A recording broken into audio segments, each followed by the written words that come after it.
I've been working with useful to use Excel as a simple holding place to make a list of all of the items that appear on a report. Open or activate Excel and resize both the Excel and the Access windows so that you can see them both side by side. Then we can make a list of the fields that we find in the Access report, or on a printed report, if you prefer, down in the Excel sheet.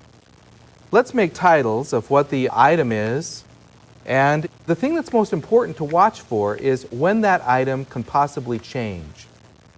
The first item is the print date. This item is actually a calculated item. It will be calculated whenever the report is printed, so we won't actually need to store that item in the database. The second item is the ship to information. We'll need to have a ship to name, ship to address, ship to country, and so forth. We don't need to specify every single item because they're all very closely related. Compared to the ship to information, we also have bill to information, which may... Hi, I'm Reed Jacobs. The next piece of information on the printed report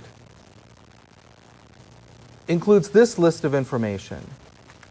There's the order ID, which has all the appearances of being something entered purely for the sake of the computer or for the database.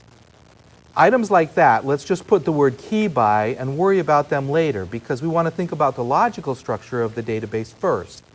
Then we need to look at the customer ID. Once again, this seems to be a key value.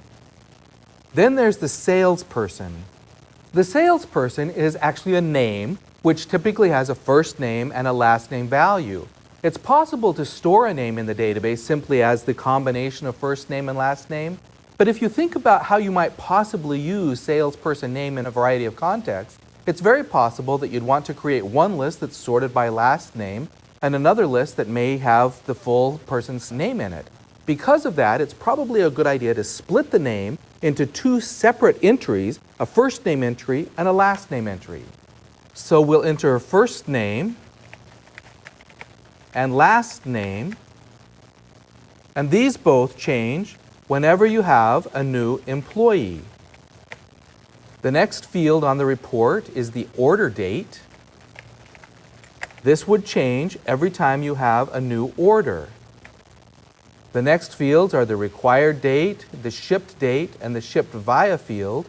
These are also entries that would change only whenever you get to a new order. Now we move to a new section of the report.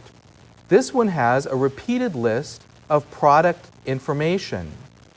The first item within the repeated list is the product ID. Once again, we recognize this as simply a key value that a human being probably doesn't care about as much as the computer does. Then we see the product name.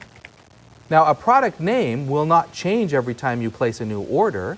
It will only change whenever you have a new product. The quantity, however, for a specific product will change whenever you have a new line item on the order. You don't have a single quantity for all the items on the order. You'll notice that from line to line, the quantity changes. And for a single product, the quantity will vary depending on which order it is. This means that you'll have something that's a line item for the quantity. The unit price will change really with the product itself. So that's something that could be grouped together with the product name. The specific discount appears to vary on a product-by-product basis, but probably changes from one order to another. So discount also goes along with the item. Each individual item gets its own discount. The extended price is a calculated item and doesn't need to be stored in the database. This report goes to another page. We'll switch to the next page and look at the rest of the report. There's a few more items here.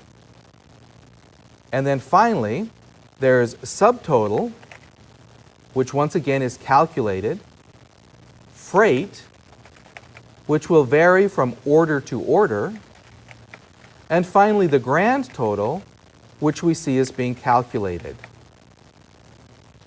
That is all the fields that we see on the report itself.